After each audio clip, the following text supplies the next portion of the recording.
Hey everyone, welcome to 5 More Minutes, the show where two friends relive their childhoods or, in some cases, learn about everything they missed out on. I'm Kendra. And I'm Scott. And it's my turn for corny jokes. Oh, yeah. Yeah. So, why is it so cheap to throw a party at a haunted house? Because there's already lots of booze. That's pretty close because the ghosts bring all the booze. Yeah. I was on it's because I listened to it and that's why we drink, you know? I've always got the little spookiness in the back of the nog. And here's a bonus dumb one. Mm-hmm. What do you call a Frenchman wearing sandals?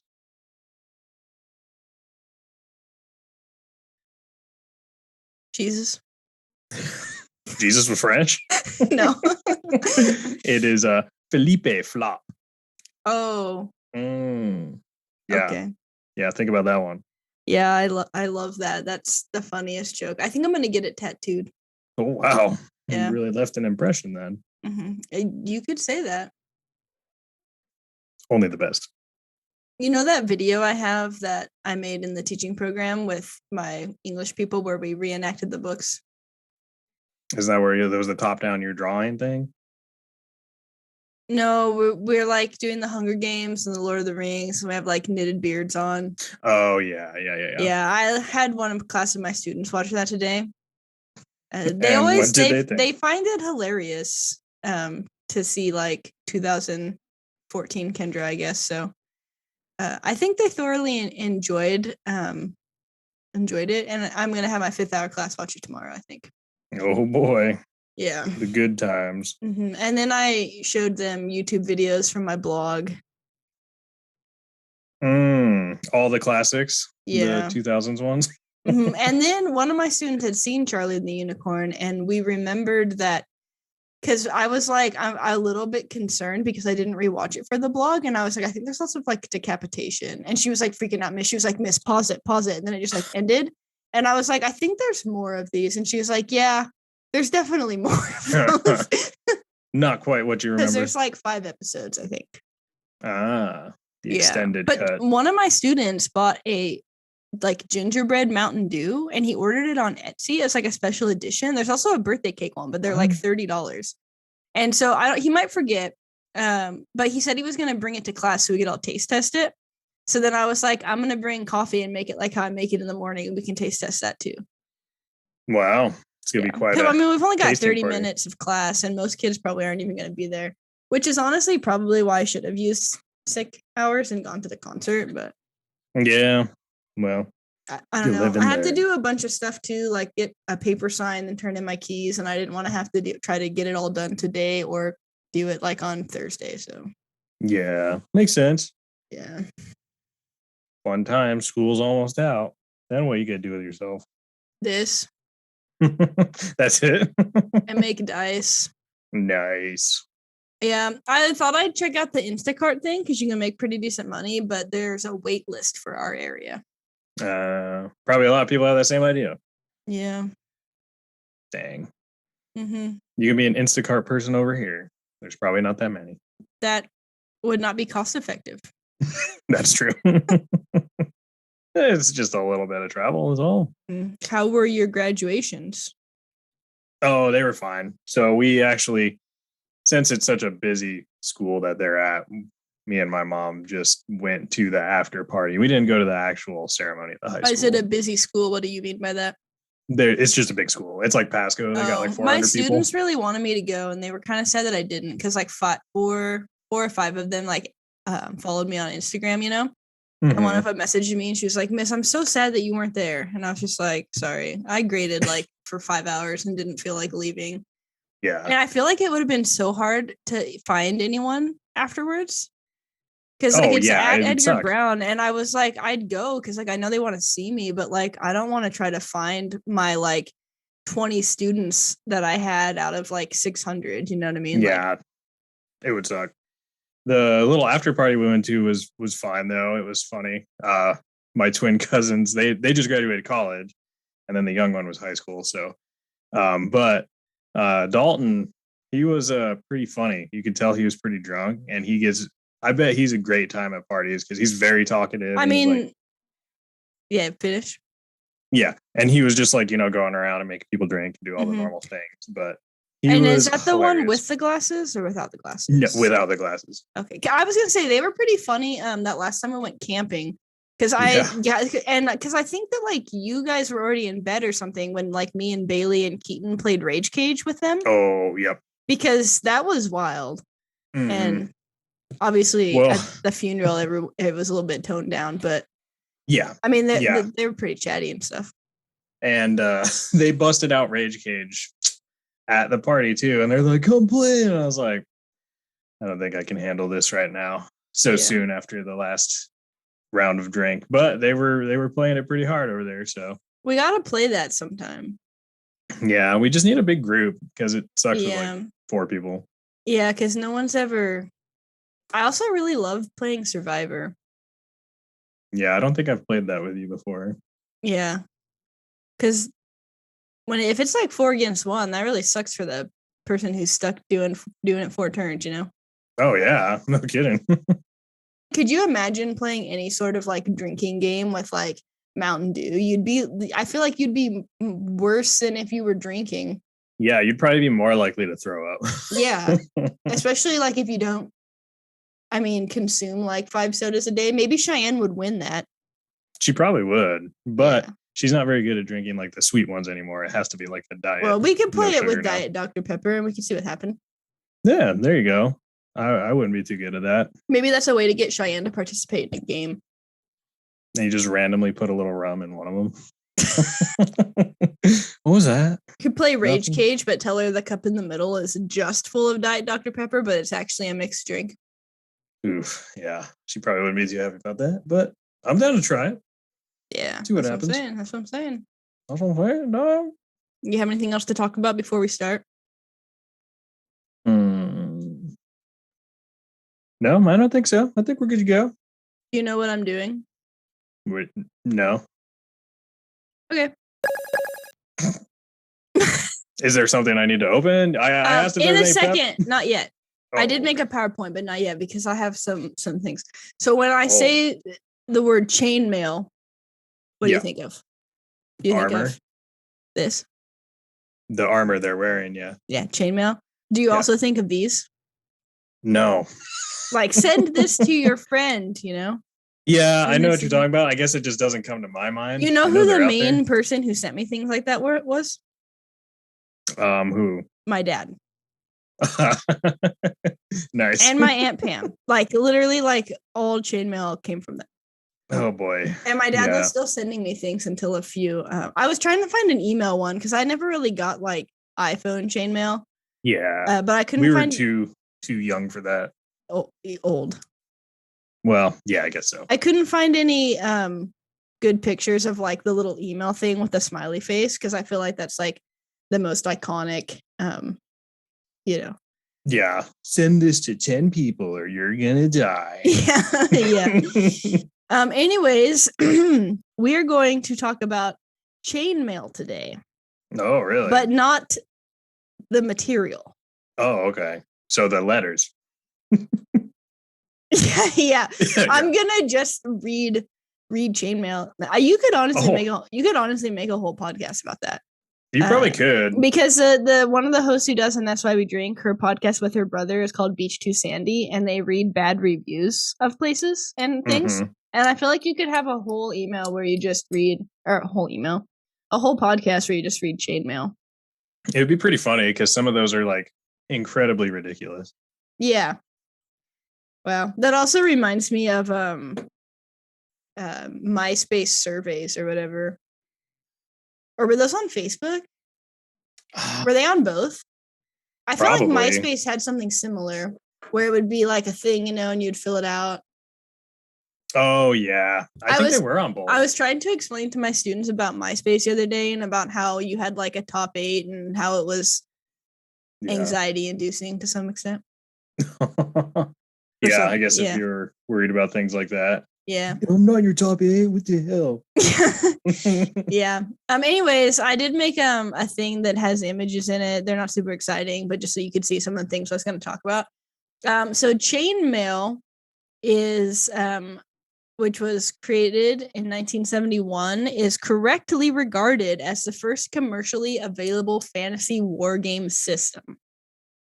Okay. So wargaming, which maybe I'll cover some other time, to some extent already existed, but this is the first commercially available one. Okay, so the it's like Risk.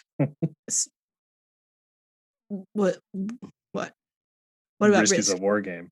Is it like Risk? I thought Risk was a board game. Well, it is a board game about war. I've never played Risk. Oh, well, my my reference is lost on you. Continue.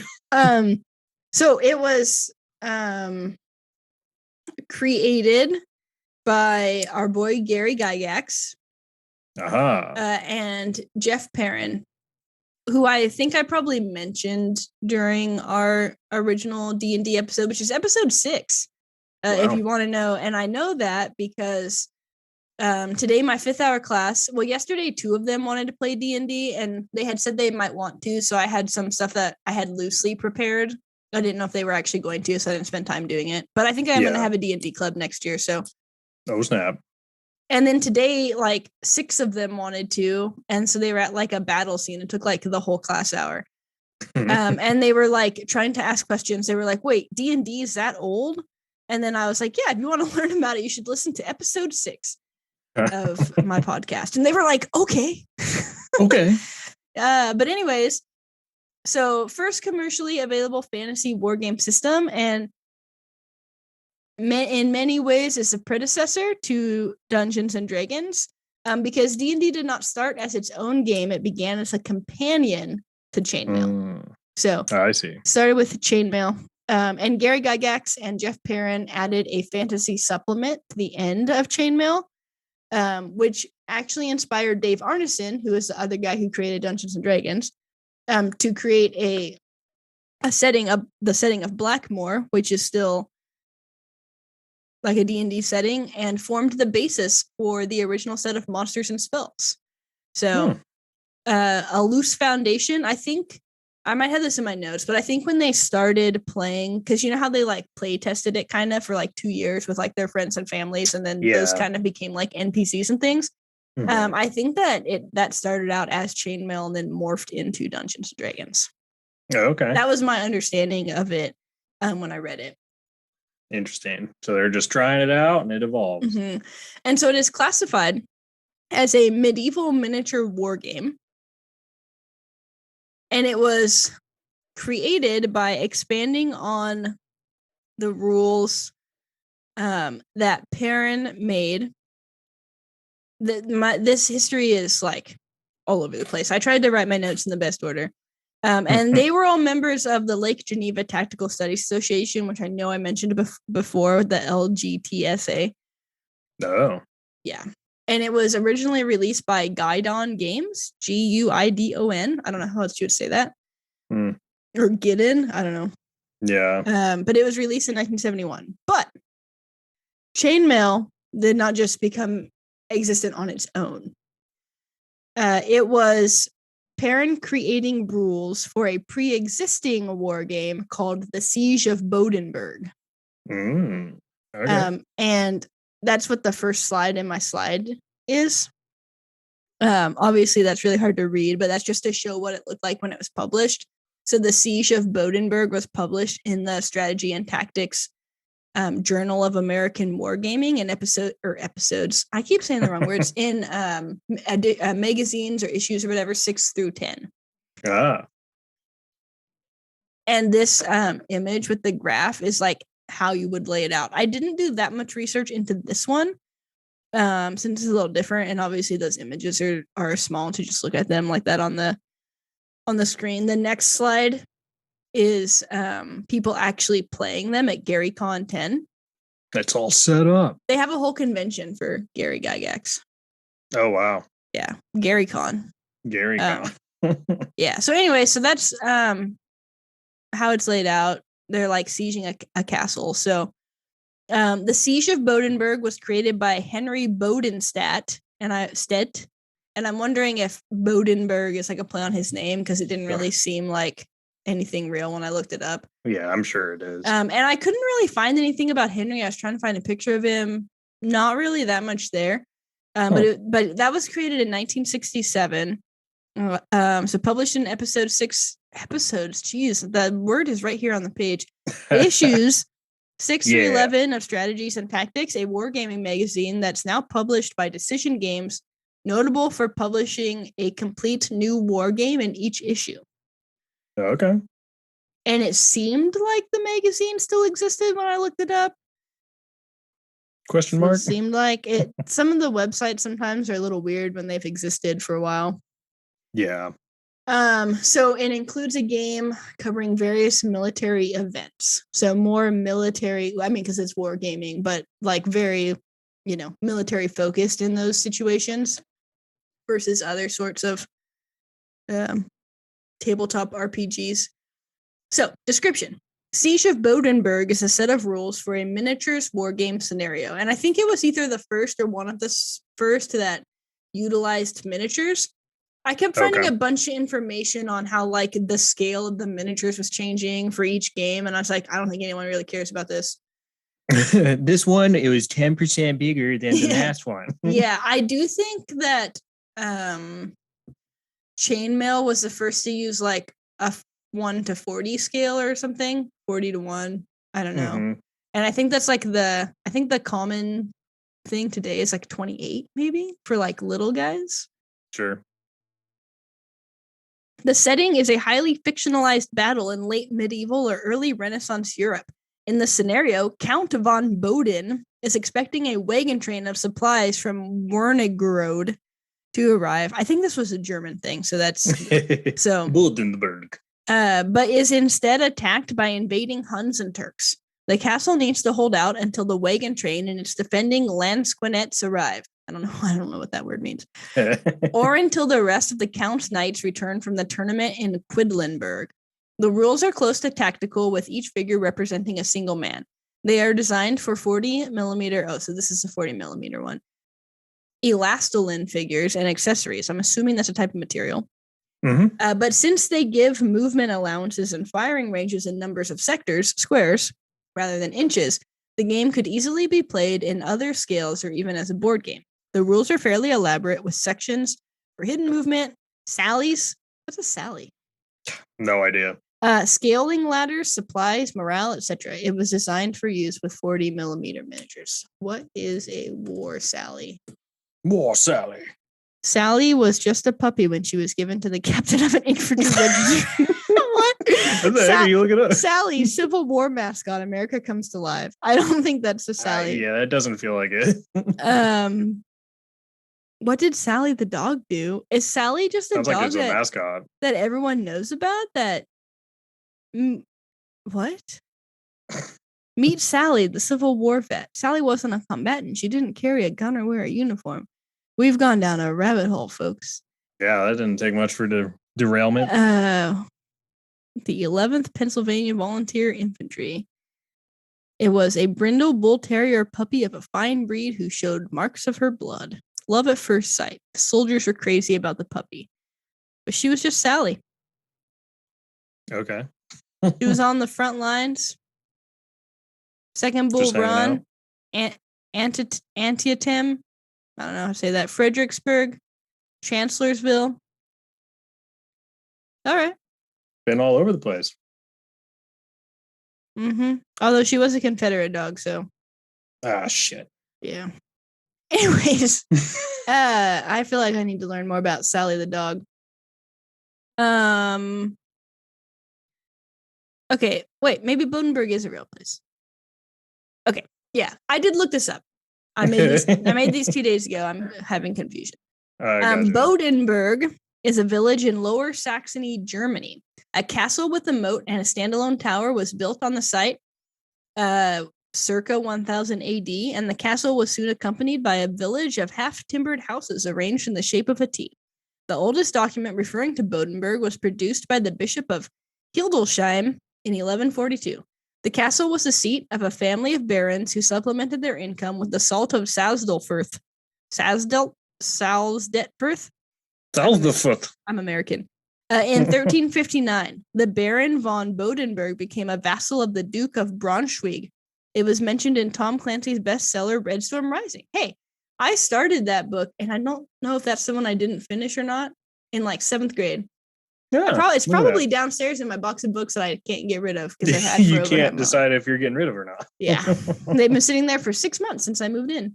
Very nice. Yeah. In the last century up to today, the family von Kram owned the Bodenburg Castle. Therof Gottfried von Kram was a famous tennis player in the 30s and 40s, playing at Wimbledon and French Open games. His tennis training ground still exists in the park around the castles of Bodenburg. So right. I'm assuming that this castle is probably based on that castle. I would say that's a pretty safe assumption. But essentially, you know, if you're the good guys, you're all these guys over here and you're sieging this castle here. Get the Bodenburg. It honestly looks really boring. And when we start talking about chainmail more, I tried to read through part of the PDF and I watched a video of someone explaining it, a British person even. I still couldn't get into it. And then I watched a 10-minute video of him and his friend playing it, and it just felt really dry to me. I'm sure maybe if you're like actually playing and like immersed in it, you know, you might be really into like the competitive spirit, but like compared to like, I don't know, D&D where you can just like be a character, it just seemed really like dry.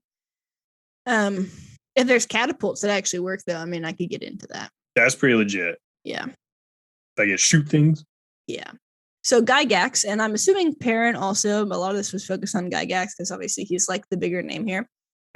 First encountered the Siege of Bodenburg in 1968 at Gen Con 1. So the very first Gen Con.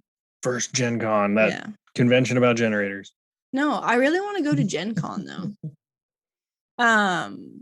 But it seems like it used to be called the Lake Geneva War Games Convention.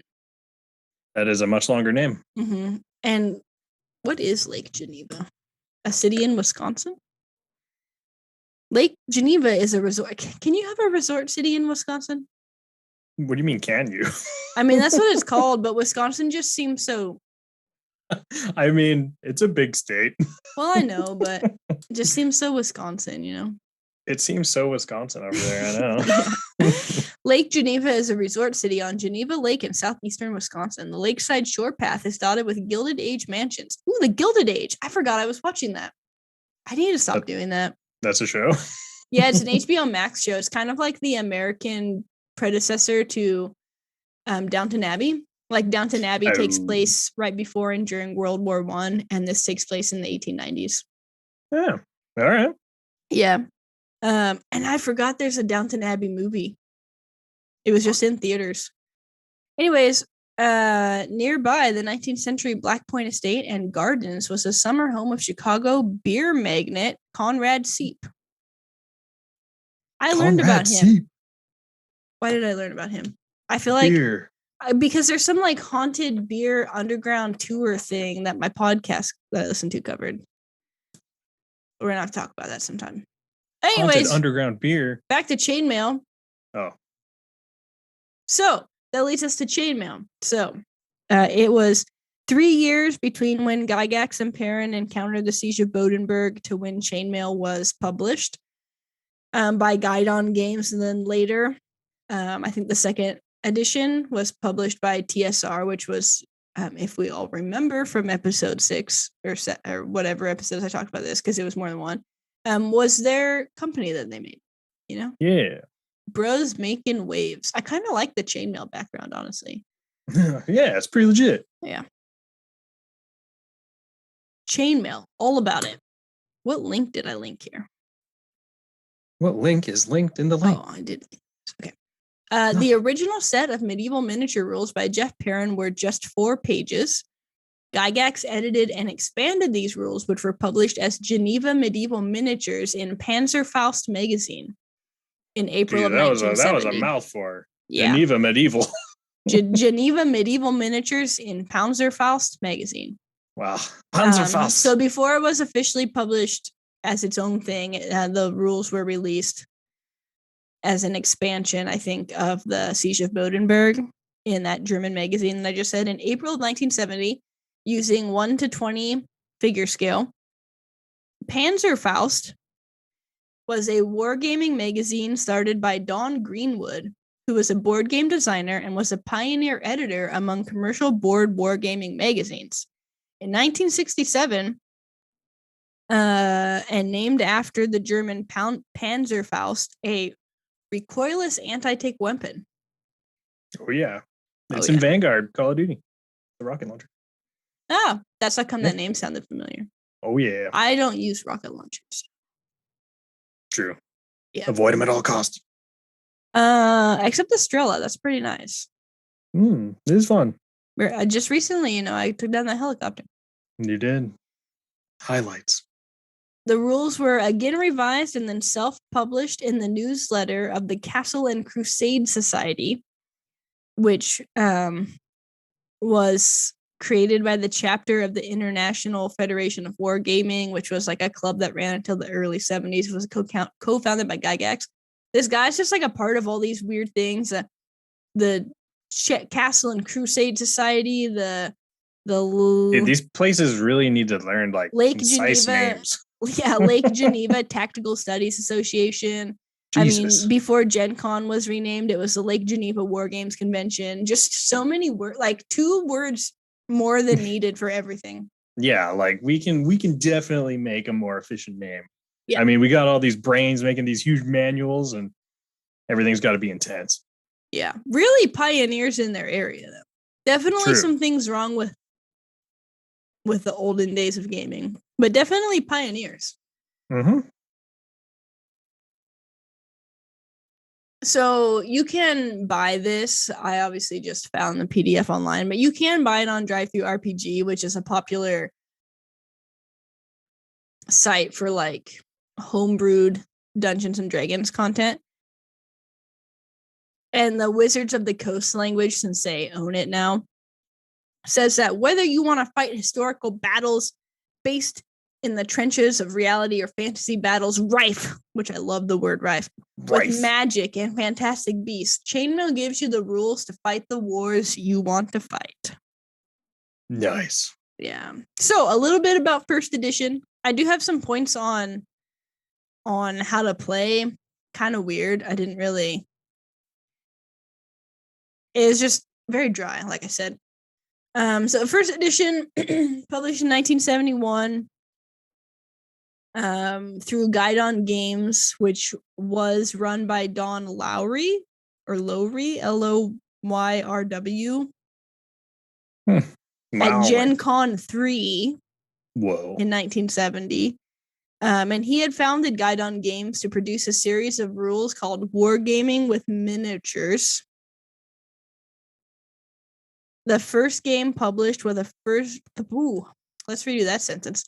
Woo. The first game published with a we're gonna make it.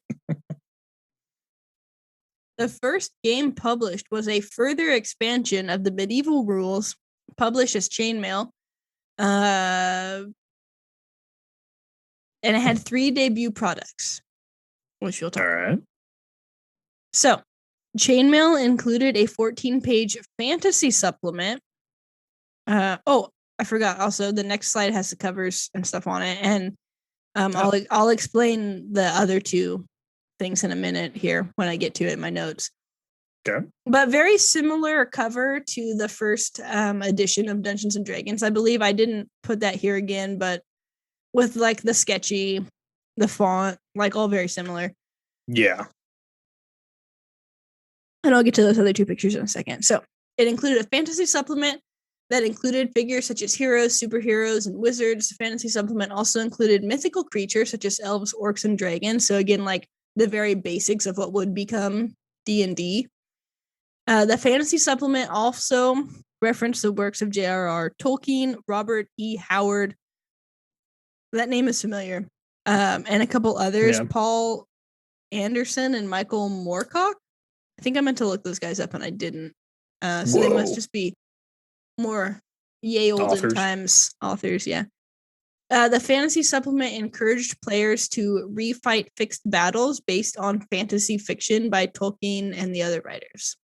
So it was like, taking things that you would know and kind of doing them yourself, more or less. Yeah. Okay, so the chainmail cover art of a fighting crusader was inspired by Jack Coggins, and not an illustration from the book cover that I have there because because it's an image from the fighting man, like it's an image that appears in that. But I couldn't find it, and I think it might actually be based on the cover of this other book, and that just wasn't mentioned because that looks somewhat similar, except the horse has more accessories on it. Yeah. But it was based on that, and apparently when they did their, I feel like this is very much a white man thing to do, because when they did their preliminary like articles that appeared in Panzerfaust before they officially published it, they just used that artwork. Like they used Coggins' artwork. Oh, without asking? Yeah, like without having changed it. And so then they made that sketch eventually for the final copy based on it, like loosely. And so, like I said, it may not even be the one from the night book. It was probably a similar drawing.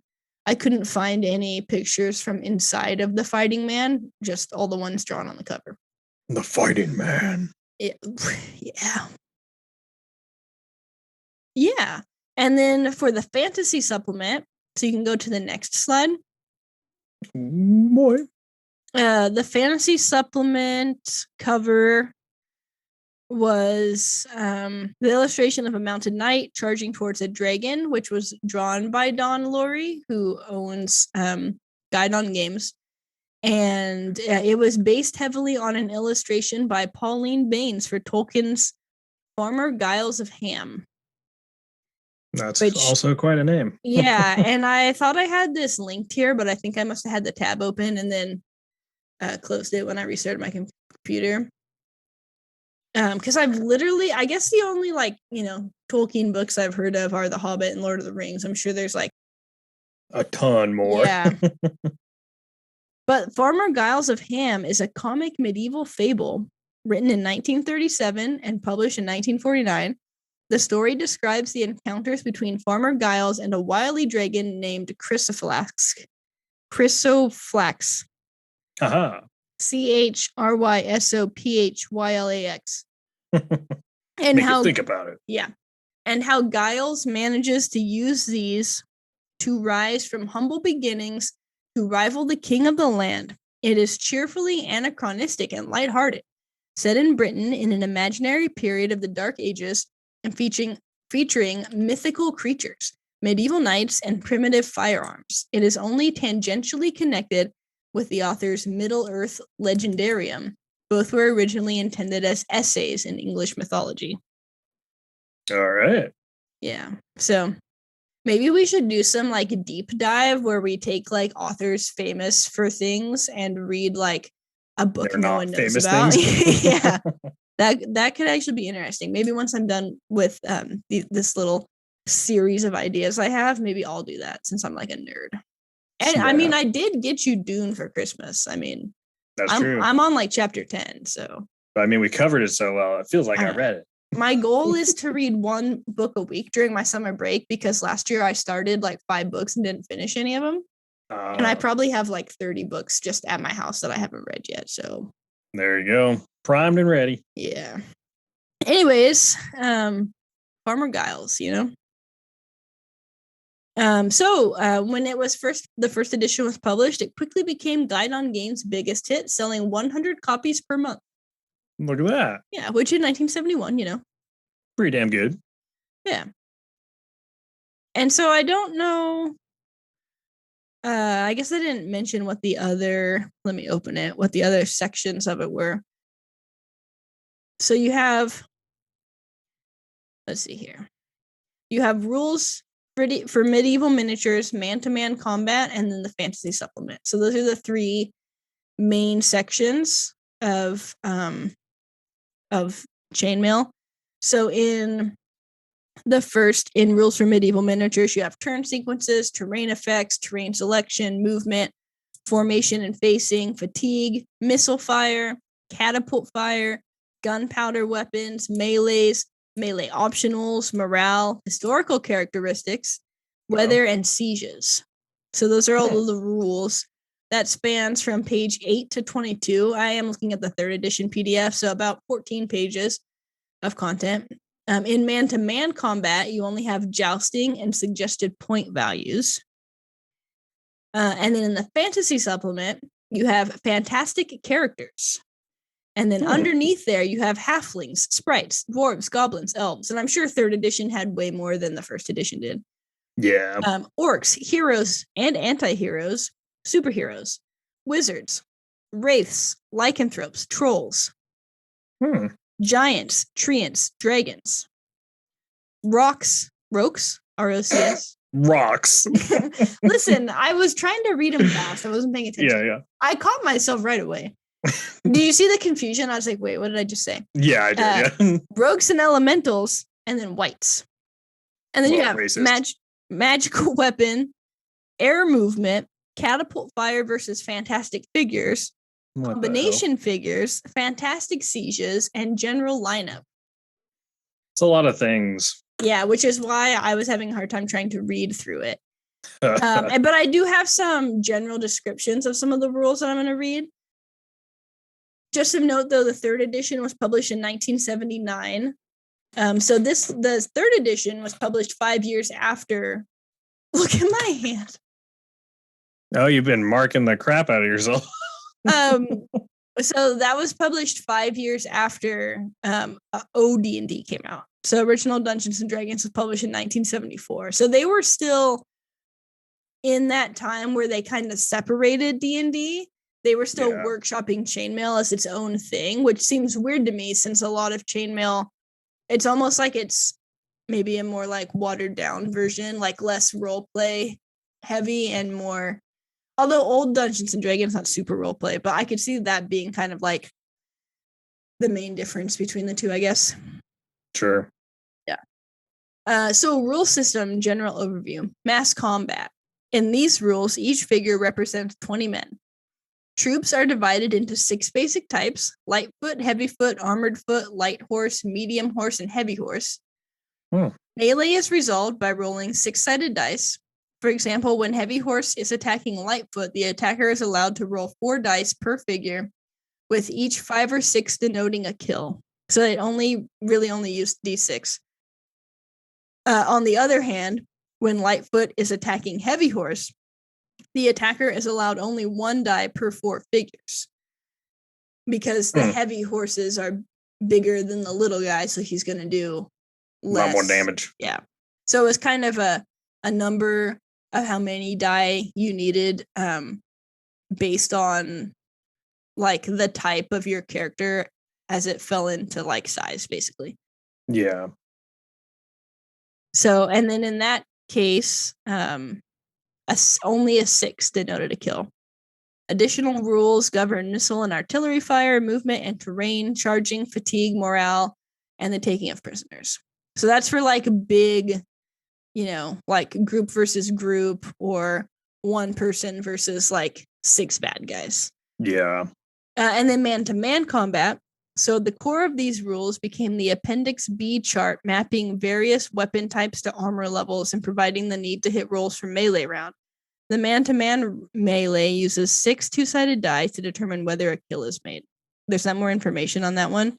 I do have some of the stuff I took screenshots of we can look at in a second. Jousting. These rules were originally designed for postal play. Members of the Crusade, what was it called? CNCS, Crusade. Dang me for abbreviating things. The Castle and Crusade Society could participate in jousting tournaments in order to raise their standing in the society. So this was originally created for like in-society members to in-game battle for a higher place in real-life society. Okay. So to be like the cooler nerd, basically, I guess. Dude, you're the king nerd dog. Yeah.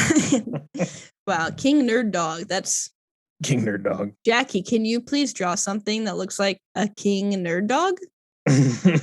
I'll give you $5. Ooh, bargain. Yeah. I look forward to seeing that. Good. And then the fantasy supplement. So the core of these rules is a chart showing the die rolls needed for various fantastic types to defeat one another in battle.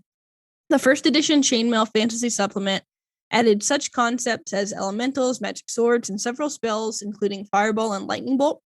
Some figure types may make saving throws to resist spell effects. A stronger wizard can cancel the spell, so that's like a wizard having counter spell. So it really is like the basics of D&D, just more simplistic in a confusing way, I guess is how I'm going to describe it.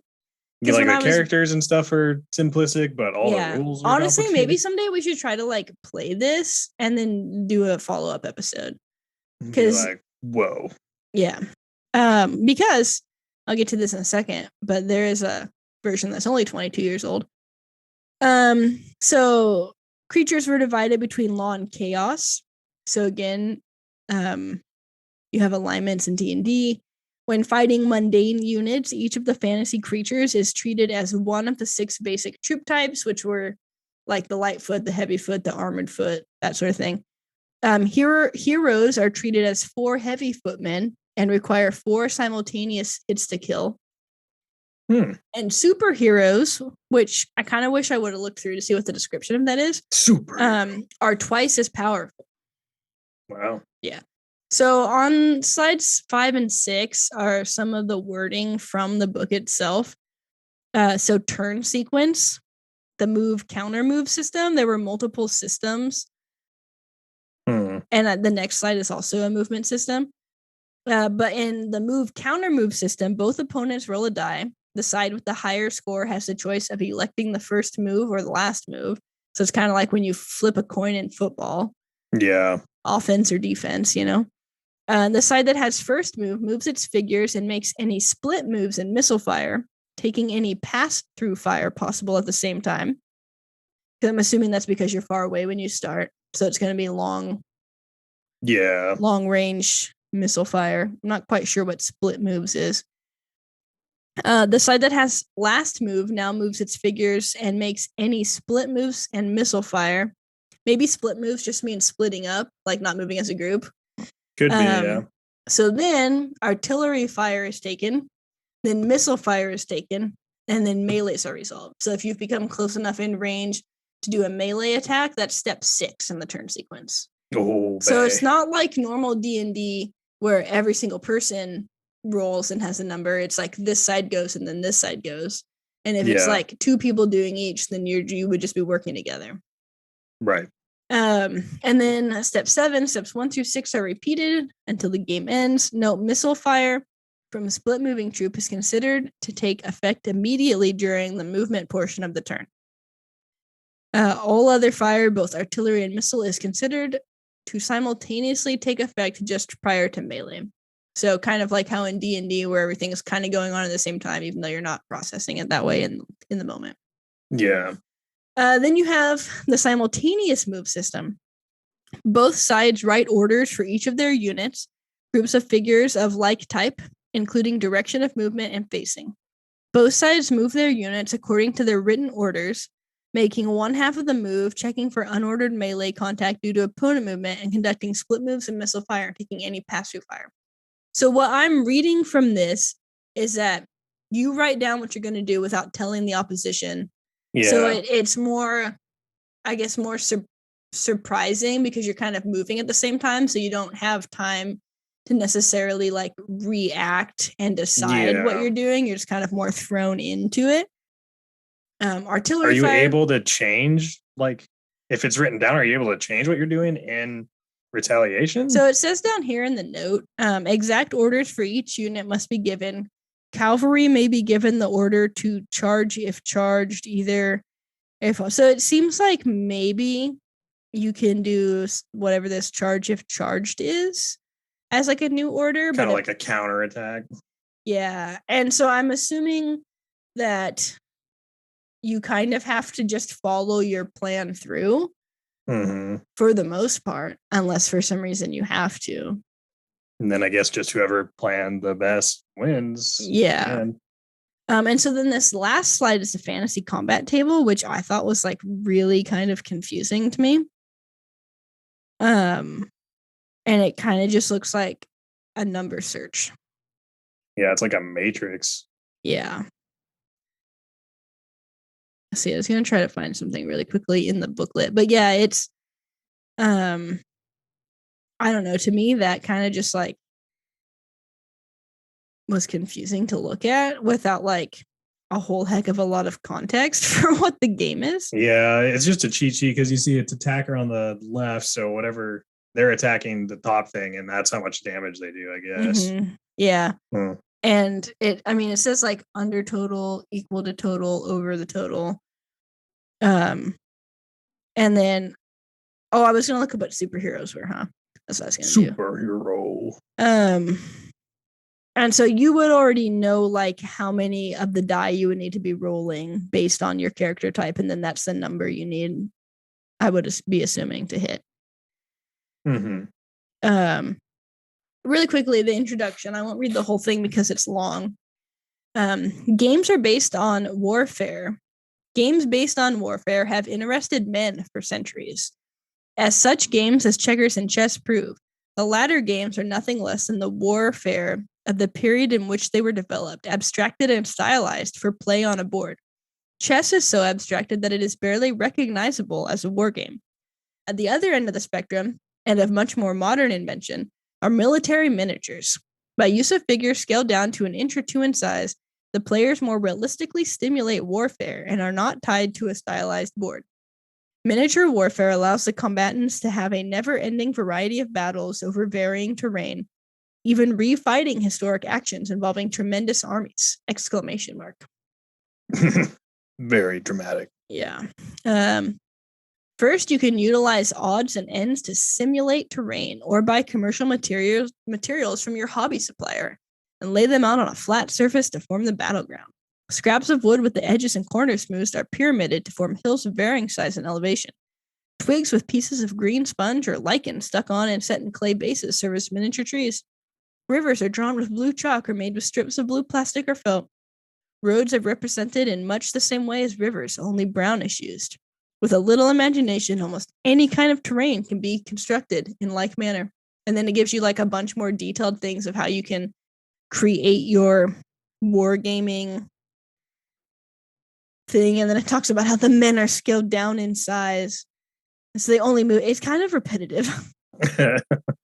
We're building a model. Yeah. That's basically what they're doing. Morale is checked before and after combat, basing the determination on historical precedent, just as the fighting ability in actual cases was drawn upon to calculate melee results. A loss of heart is at least as serious as a defeat in combat, and perhaps more so, for most battles are won without the necessity of decimation of the losing sign. And I think morale was something that they only recently removed from D&D. Like, I think it was in like 3.5e, which I did cover. I think I haven't covered 4 and 5. Mm-hmm. So that's obviously something that kind of carried over from here. The last paragraph, with no other form of wargaming or nearly any form of game for that matter, is the player given the scope of choice and range for imagination that miniature warfare provides. You have how do you say that? Carte blanche? Carte blanche, yeah. Why do I say things wrong? To create or recreate fictional or historic battles, and the following rules will, as closely as possible, simulate what would have happened if the battle had just been fought in reality. Whoa. Yeah. And then there's like more pages, like another page explaining chainmail. But I did want to look at superhero really quickly, and superhero is on page 30. So let's scroll to page 30, guys. Let's see what a superhero is. Okay. Heroes, superheroes. Few and far between, these fellows are one-man armies, particularly when armed with magical weaponry. They act as hero types in all cases, except they are about twice as powerful. When a superhero approaches within his charge movement of the enemy, all such units must check morale as if they had taken excess casualties. A superhero, so just their like appearance is like, they're just like, oh shit, he's here. Yeah. A superhero armed with a bow shoots a dragon passing within range overhead out of the air and kills it on a 2 dice roll of 8 or better. 7 or better with an enchanted arrow. Wow. That's all it says. Morale rating 40, point value 50. You just hate to see a superhero approaching your army. And I guess like comics, were like really popular back in the day. So For sure. they're just your general average nerds there. Yeah, I don't know. This is really like dense, like text heavy, and I was not in the mood like after grading to like sit here and try to like figure it out. I think I also would benefit from like having printed it because I read and retain a lot better, especially when there's a bunch of like random tables you have to turn sideways for. I need like an iPad, honestly. But anyway, so that that's the description of the superhero. So the next page or the slide in 2000, so shortly after Wizards of the Coast bought TSR. Oh, all right. They tried to revive it. So this is according to dndlead.com. So this is a very big quote I am reading here. Ooh. In 2000, Wizards of the Coast launched their Chainmail Skirmish Battle tabletop miniature game, along with a line of Dungeons & Dragons Chainmail Miniatures. These were a great line of miniatures if you needed elves, gnolls, ogres, undead, dwarfs, humans, and drow, as many excellent figures were cast. So just generally, and I wonder, because like Adventures Underground has like a whole wall, like I wonder if they still have like any of the actual just like minis. Yeah. The elves, drow, and gnolls were particularly wonderful. These miniatures did have the base slot and assembly problems that were typical to the WOTC lines. The base strips did not fit nicely into the base slots. For this reason, and also due to rumors that Wizards of the Coast had ideas forming to create plastic miniatures in a new skirmish game, caused many gamers to not want to invest heavily into the line. This is unfortunate, as the Chainmail game is one of the best tabletop battle games ever created. It varied from other successful tabletop games, such as Warhammer, in that battles revolved around small skirmishes rather than huge battles. If desired, a series of such small skirmishes could easily be evolved into a multi-session battle or quest campaign, and so it was fun and imaginative. I couldn't really find a lot of reviews on it since they only kind of briefly revived it in the 2000s. Yeah. But that was what the packaging looked like. You could buy it as like a starter set of miniatures. So, and then the other pictures are someone painted. I don't know. It could be interesting to, try it out. Yeah, try it out, man. Immerse ourselves in the lore. Yeah, I'm trying to see if there's any other things in here. It just seems like, I don't know, I feel like all of the old, because even like the old D&D books are like this. They're just like really wordy, like unnecessarily wordy. Yeah. They hadn't figured out how to make things concise and a little easier to pick up. Mm-hmm. Yeah. Yeah. Let's see. More notes. Oh, integration with D&D. Okay. In the July 1978 issue of The Dragon, Gary Gygax wrote that for the first 2 years of Dungeons and Dragons, players played primarily without the use of any miniature figures. If visual aids were needed, then the players would draw pictures or use dice or tokens as placeholders. By 1976, there was a movement among players to add the use of miniatures to represent individual player characters. In 1976, Swords and Spells was added as a rules supplement for Dungeons and Dragons, to provide fantasy mass combat rules for the game at 1 to 10 and 1 to 1 scale. 1 to 1? 1 to 1. In the foreword, Tim Casks described Swords and Spells as the grandson of Chainmail. In the introduction to the game, Gary Gygax wrote that Chainmail Fantasy Supplement assumed man-to-man combat and rules for large-scale fantasy battles were missing, so Swords and Spells was developed to cover those battles. All right. Yeah, and that's pretty much most of my notes. I thought it would be interesting to cover, the thing that was the predecessor for the thing that so many people love. Yeah, just a little less honed, but yeah. Definitely paved the way, like you said. Mm-hmm. They laid the asphalt down, and they went over it with one of those round spinny things. That's a roller, yeah. Oh, is that what they're called? Yeah, well, the big ones that people always think about are called steamrollers, but Right. they're just vibratory or compaction rollers. Don't act like you know things. I've been on a paving job or two.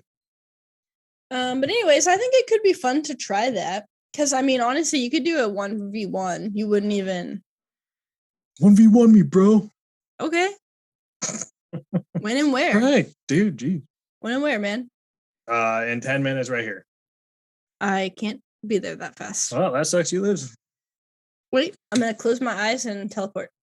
Okay. Am I there? Holy shit. No. I think you sold that really well. Okay. Yeah. Good. If anyone's watching, and if anyone's listening, they're really going to believe it. Yeah, my acting's top tier. Yeah. Scott is so good at everything. All the things. Yeah. Anyways, I did write a quiz, and we're back to my kind of content heavy quizzes, but I remembered to write the quiz, which is impressive, although I didn't remember until yesterday. So if we had recorded yesterday, I probably would not have had the quiz. Oh, well, there you go. Yeah. What year were the rules of chainmail first published? I gave you a lot of dates. I know. And I always give you a lot of dates. The one I'm remembering is 78, but that was 4 years after original D&D, so it couldn't have been that, right? Correct. But that's the most recent date that I said. Was 78. Well, no, you said 2000 after that, because that was when this came out. But then I version. read the two quotes from 1978, 1976. Oh. About the swords and spales. 1972. That was close. It was 1971. Dang it. Yeah. All right. What is the name of the game Chainmail was based on? Was that the Battle of Bodenburg or the whatever? Siege. The Siege of Bodenburg. Yes. At what convention was Gary Gygax introduced to chainmail? It was the first Gen Con, which was Lake Geneva something. Game. Yeah. Lake Geneva War Game Convention or something. Something with too many words. Yep. What is the point of chainmail? To simulate war and large scale battles. Heck yeah, brother. Oh yeah, bro. And finally, what is the name of the Tolkien book that the artwork was based on? Crap. The Farmer Hamlin Giles or something. That was close, but not the right order. Farmer Giles of Ham. Of Ham, like that's where he's from. Yeah. I think that I'm gonna try to find those. The book. Yeah. Oh snap! There's also a couple things I need to look up. Like one time on NADPOD, they were talking about some like erotic D&D book thing. Kind of want to check that out. I bet you do. I could only find it for like $300, so now I don't remember what it's called. Oh, and shit. I still wanted to buy the actual book of Exalted Darkness or whatever. Oh right. Book of wasn't it Exalted was the good one, right? Oh, and then the Book of Vile Darkness, probably. Vile Darkness, yeah, that's what it was. Yeah. What? Let's look at the calendar. Because if it's my turn for a movie, it is. I'm gonna try really hard to find the other D&D movie. Oh gosh, it's been a while. I'm gonna try hard, but my goal is to generally cover some other RPG things and maybe 4E. Since I haven't talked about that one yet, I thought it could be interesting to like find an old issue of one of the magazines too, like all these old magazines. And I was looking at the strategies and tactics one on eBay, and they were pretty cheap, so could be interesting, you know. Sure, get something a little different going on. Oh yeah. Oh. Today since it was like last minute D&D, I was having a really hard time like immersing myself while also trying to teach people how to play. And they were fighting like a wizard, and so they're like weak, you know. Wizards have like AC 12 and like 55 hit points. They die easy. And I was like, I can't think of any other voice to do other than Ow, that hurt. Oh. It's like you're a person who's trying to sound French, but is If not. that's my sickly king voice. Yeah. Yeah. Oh, you can't get me. Anyways, do you have anything to add? I don't think so. I guess tune in for next week because I haven't decided what I'm covering next. So Heck yeah. we'll find out. And I've been working on a blog post that goes along with our Vox Machina review. Nice. But since it's summer, I'm going to try to blog more because we need more listeners or else I'm going to give up. So much time. So start listening, yeah, bitches. Download them.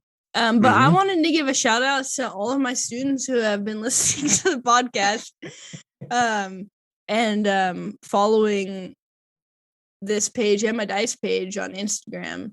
Hey, there you go. So shout out. If you're not already downloading the episodes, just download it. And then undownload it or whatever because it's taking up space. Just download it once. Or download it over and over again. Yeah, or do that. I don't know if you're really bored. I don't know if it would count that.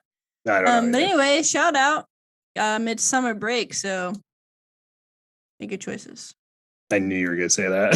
I literally say it every day when all of my classes leave.